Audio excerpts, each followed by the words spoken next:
1989 जिस दिन शिलान्यास हुआ उस दिन देवोत्थानी एकादशी थी। फर्स्ट कार सेवा जिस दिन गोलियां चलाने की बात हुई 30 अक्टूबर 1990 देवोत्थानी एकादशी थी। और 9 नवंबर 2019 जिस दिन कोर्ट का जजमेंट आया 8 और 9 नवंबर को देवोत्थानी एकादशी थी। अब मानिए तो संयोग और मानिए तो दैव योग। देवता उठे थे तो देवता भारत को दैवी स्थान तक ले जाने के लिए उठे थे। ये देव स्थानों का महत्व होता है जो लोगों को नहीं समझ में आता है कि जब वहां पे श्री राम लला विराजमान प्रकट हुए तो उनकी सबसे पहले पूजा किसने की थी? महंत दिग्विजयनाथ जी ने।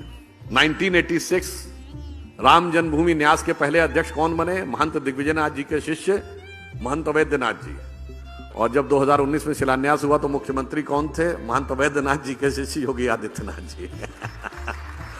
तो मैं इसलिए कह रहा हूं कि जो हमसे पूछते थे कि मंदिर वहीं बनाएंगे और तारीख नहीं बताएंगे, वो तारीख नहीं थी, भारत के काल चक्र में विकास की गति का संकेत था।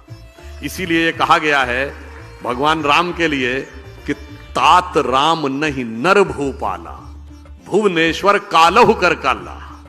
भगवान राम व्यक्ति नहीं है, वो संपूर्ण विश्व के स्वामी है। इसलिए उनका मंदिर कोई इमारत नहीं थी और मंदिर की तारीख कोई डेट नहीं थी, वो भारत के एलिवेशन का था। और ये भी संयोग देखिए, वो तब मंदिर बनने जा रहा अगले साल। कब बनने जा रहा है? जब हम 5th लार्जेस्ट इकोनॉमी हो गए।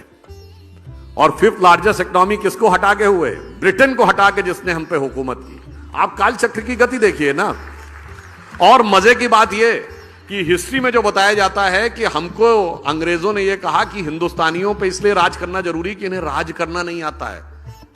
आज उनके यहां इतनी उठापटक हुई सरकार में कि एक इंडियन उनको बता रहा है कि राज कैसे किया जाता है।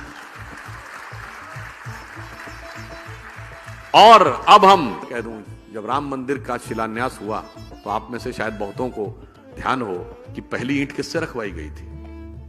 कामेश्वर चौपाल, बिहार के एक जिन जातियों को तथाकथित निम्न जाति कहा जाता है, हम तो किसी को निम्न नहीं मानते, उनसे रखवाया गया था। और किस बात का?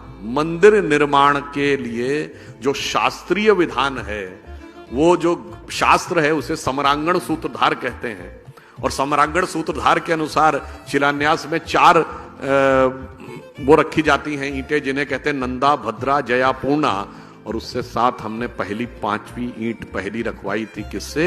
जिसे आज आप कहते हैं सो कॉल्ड लोअर कास्ट। तो दैट मीन्स कि वो पूरा किस ढंग से संयोग था। और यह भी एक संयोग मानिए कि भगवान राम के जमाने में क्या हुआ था? भगवान राम का सीधे राज्याभिषेक हो गया था क्या? नहीं, पहले वनवास हुआ था, फिर माता शबरी का सम्मान हुआ, फिर निषाद राज का राज्याभिषेक, फिर सुग्रीव का राज्याभिषेक, फिर राम का राज्याभिषेक। और आज संयोग देखिए कि जब राम मंदिर बन के तैयार हो रहा है, उससे पहले हमारे राष्ट्रपति श्री रामनाथ कोविंद थे और अब राष्ट्रपति श्रीमती द्रौपदी मुर्मू हैं, जो शेड्यूल्ड ट्राइब से भारत की पहली महिला है। तो मतलब आप समझ लीजिए, जो राम के काल में हुआ वही राम मंदिर के काल में हो रहा। तो अब सबको समझ जाना चाहिए कि मंदिरों का महत्व और मंदिरों की गति और राष्ट्र के साथ उनका तदात्म्य का संबंध, कभी कभी मंदिर को लेके भय बहुत बनाया जाता है। जब राम मंदिर बन रहा था तो लोगों ने कहा अगर राम मंदिर जिस दिन बनने लगेगा